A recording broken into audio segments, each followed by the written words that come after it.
Finance minister Nirmala Sitharaman தலைமையில் 56th GST council meeting Wednesday, அதாவது September 3, 2025 அன்னைக்கு நடந்துச்சு.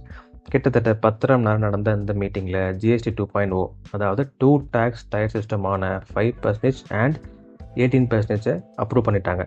இது மிடில் கிளாஸ் பீப்புளுக்கு ஃபெஸ்டிவ் சீசனுக்கு ரொம்பவே பெனிஃபிட்ஸாக அமையும்.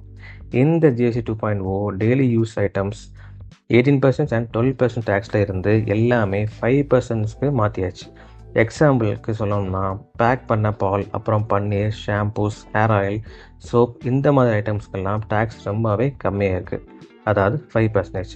இந்த டேக்ஸ் சிஸ்டம் எப்போ நடைமுறைக்கு வரும்னா, வர செப்டம்பர் 22, 2025 அன்னைக்கு வரும். இதில் மெயினாக என்ன நல்ல விஷயம்னா, இண்டிவிஜுவல் ஹெல்த் இன்சூரன்ஸுக்கு டேக்ஸே கிடையாது. இதெல்லாம் மக்களுக்காகத்தான் அப்படின்னு ஒரு பக்கம் சொன்னாலும், இது மெயினாக டொனால்ட் ட்ரம்ப் விதித்த 50% டேரிஃப்னால தான்.